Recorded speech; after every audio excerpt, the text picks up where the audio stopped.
Because of Winn Dixie, Chapter 26.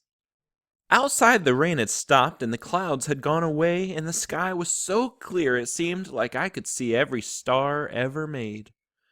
I walked all the way to the back of Gloria Dump's yard. I walked back there and looked at her mistake tree. The bottles were quiet. There wasn't a breeze, so they were just hanging there. I looked at the tree and then I looked up at the sky.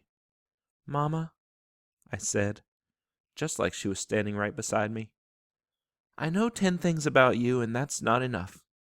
That's not near enough. But Daddy is going to tell me more. I know he will, now that he knows you're not coming back. He misses you, and I miss you, but my heart doesn't feel empty anymore. It's full all the way up. I'll still think about you, I promise, but probably not as much as I did this summer." That's what I said that night underneath Gloria Dump's mistake tree. And after I was done saying it, I stood just staring up at the sky, looking at the constellations and planets. And then I remembered my own tree, the one Gloria had helped me plant. I hadn't looked at it for a long time. I went crawling around on my hands and knees searching for it. And when I found it, I was surprised at how much it had grown. It was still small, and it still looked more like a plant than a tree. But the leaves and the branches felt real strong and good and right. And I was down there on my knees when I heard a voice say, "Are you praying?" I looked up. It was Dunlap.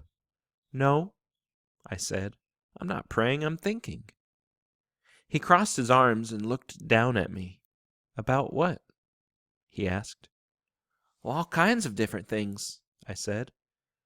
"I'm sorry that I called you and Stevie bald-headed babies." "That's all right. Gloria told me to come out here and get you." "I told you she wasn't a witch." "I know it," he said. "I knew it all along, and I was just teasing you." "Oh," I said. I looked at him close. It was hard to see him good in the dark yard. "Ain't you ever going to stand up?" he asked. "Yeah," I said. And then he surprised me. He did something I never in a million years thought a Dewberry boy would do. He held out his hand to help me up, and I took it. I let him pull me up to my feet.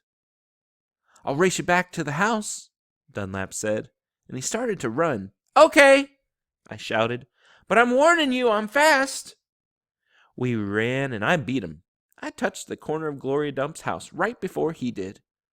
"You shouldn't be running around in the dark," said Amanda. She was standing on the porch looking at us. "You could trip over something." "Aw, Amanda," said Dunlap, and he shook his head. "Aw, Amanda," I said too. And then I remembered Carson, and I felt bad for her. I went up on the porch and took hold of her hand and pulled on her. "Come on," I said. "Let's go inside." "India Opal," Daddy said when me and Amanda and Dunlap walked in. "Are you here to sing some songs with us?" "Yes, sir," I said. "Only I don't know that many songs." "We'll teach you," he said. He smiled at me real big. It was a good thing to see. "That's right," said Gloria Dump. "We will." Sweetie Pie was still sitting in her lap, but her eyes were closed. "Care for a litmus lozenge?" Miss Franny asked, passing me the bowl. "Thank you," I told her. I took a litmus lozenge and unwrapped it and put it in my mouth. "Do you want a pickle?" Otis asked, holding up his big jar of pickles. "No, thank you," I said, "not right now."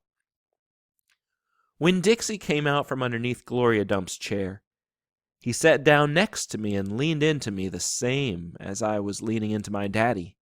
And Amanda stood right there beside me, and when I looked over at her, she didn't look pinch-faced at all to me. Dunlap cracked his knuckles and said, "Well, are we going to sing or what?" "Yeah," Stevie echoed. "Are we going to sing or what?"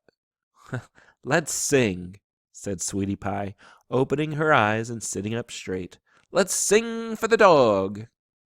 Otis laughed and strummed his guitar, and the flavor of the litmus lozenge opened in my mouth like a flower blooming, all sweet and sad.